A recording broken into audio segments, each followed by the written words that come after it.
हेलमेटहरू पनि combo use गर्न सक्नुहुन्छ so hello guys welcome back to my YouTube channel hope guys you are fine so आज फेरि तपाईँको मासमा मैले एकचोटि भ्लग लिएर आइसकेको छु अनि सो गाइज अनि आज चाहिँ मैले हाउ टु डु व्हीली भनेर त्यसको भिडियो बनाउन आँटेको छु है के तपाईँले सुरुमा बाइकमा हुनु पऱ्यो भने अलिकति तपाईँको सिट हाइट चाहिँ अलिकति माथि आउनु पऱ्यो हैन माथि हुनु पऱ्यो अनि त्यहाँबाट राम्रो ब्रेकहरू हुनु पऱ्यो हैन अनि गियरहरू त्यतिकै आफूले कुदाउने कम्फर्टेबल हुनु पऱ्यो है चाहिँ सबैभन्दा सुरुमा चाहिँ आफ्नो सेफ्टीको लागि चाहिँ हेलमेट युज गर्नुहोस् है हेलमेट युज नगरी चाहिँ कुदाउँदै नकुदाउनुहोस् क्या सिक्दै नसिक्नुहोस् कुनै एनी स्किलहरू चाहिँ सिक्दै नसिक्नुहोस् क्या विदाउट हेलमेट होइन helmet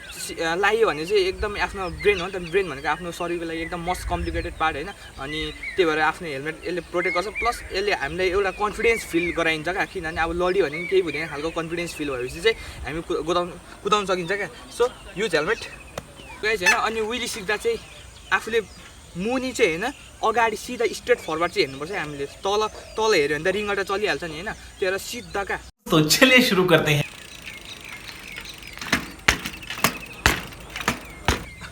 so guys many peoples do होइन सेम बेसिक मिस्टेकहरू के गर्छ भने चाहिँ होइन अनि अगाडिको चक्कालाई चाहिँ उठाउँदाखेरि चाहिँ आफ्नो आर्मले उठाउँछ क्या आर्मले भन्दा नि हामीले पेडल किक युज गरेर गर्नुपर्छ क्या पेडल किक तपाईँले अगाडिको फ्रन्ट व्हिललाई उठाउँदा चाहिँ होइन 70% मोर देन 70% इफोर्ट चाहिँ होइन तपाईँले पेडलबाट हान्नुहुन्छ अनि लेस देन 30 चाहिँ तपाईँको आर्मले गरिदिन्छ क्या म अब आधा घन्टा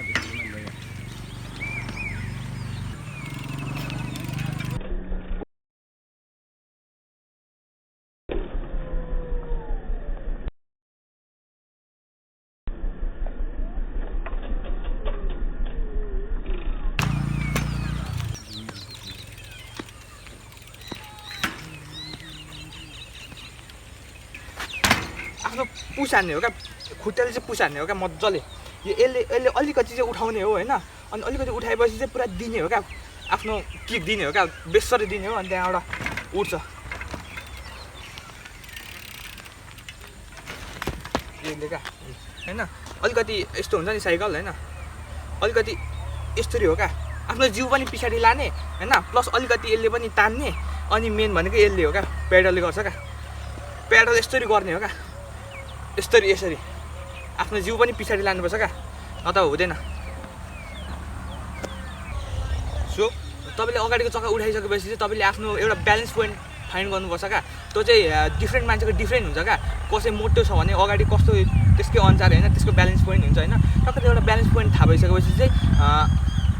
तपाईँले जस नर्मल कुदाएको जस्तो फिल हुन्छ क्या तपाईँले व्हीली हान्दा पनि सो तपाईँले आफ्नो ब्यालेन्स पोइन्ट चाहिँ थाहा पाउनु पऱ्यो होइन अनि त्यो ब्यालेन्स पोइन्ट चाहिँ कसरी थाहा हुन्छ भने चाहिँ तपाईँले होइन अब नर्मली अब पछाडि जान चाहिँ नडराउनुहोस् क्या तपाईँ आफू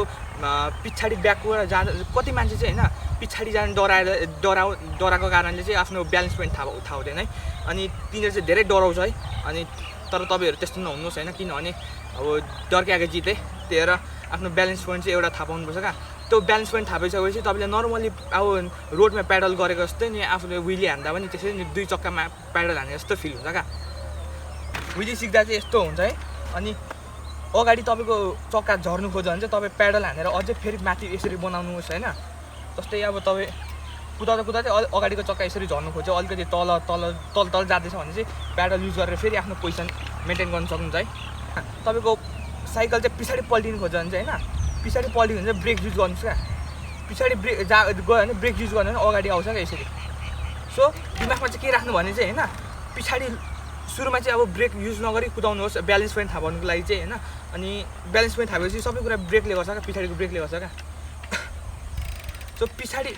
लड्नु आँट्नु भने चाहिँ ब्रेक युज गर्नुहोस् पछाडिको ब्रेक त्यसले अलिकति अगाडि यसले धकेल्छ होइन अनि अगाडिको चक्का यता अगाडि नै झर्नु खोज्यो भने चाहिँ सिम्पली पेडलले पुस हान्ने हो क्या अलिक छिटो हान्ने नर्मल आफूले युज गरेको पेडल भन्दा अलिकति धेरै छिटो उयो पेडल युज गर्ने हो क्या आई विल सो यु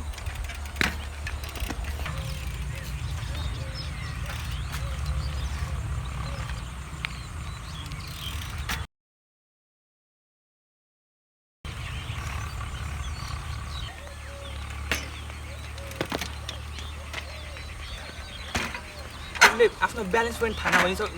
नभइन्जेलसम्म चाहिँ होइन ब्रेकहरू I prefer not to use है अनि यसरी नै पछाडि झर्दा हुन्छ है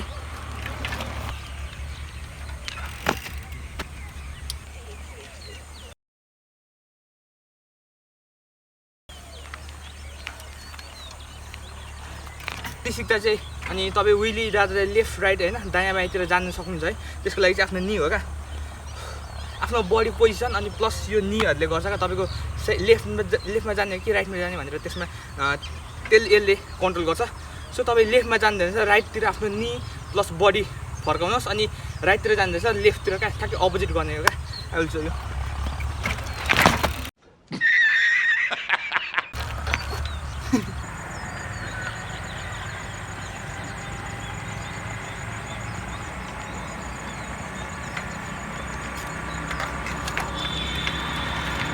सो गाइस मैले विली सिक्ने सबै टिप्स एन्ड ट्रिक्सहरू चाहिँ मैले भनिसकेको छु होइन। अनि जस्ट डु इट क्या होइन। अब डराउनु चाहिँ भएन होइन, पछाडि आफ्नो ब्यालेन्स पोइन्ट थाहा पाउनु चाहिँ डराउनु भएन। अलिकति लडिँदैन क्या, लडे पनि केही हुँदैन, त्यसरी मरिँदैन र त्यस्तो खालको फिल भएर क्या कन्फिडेन्स भएर गर्नु पऱ्यो क्या। अनि प्र्याक्टिस डेली, किनभने यो विली होइन अब घरिघरि मात्रै सिक्छु भनेर आउने खालको यो ट्रिक्स पनि होइन होइन। यो चाहिँ एकदम टाइम लाग्छ, यसलाई पनि टाइम कन्ज्युमिङ ट्रिक्स हो। अनि I prefer daily practice more than hours on this. So thank you for watching guys, and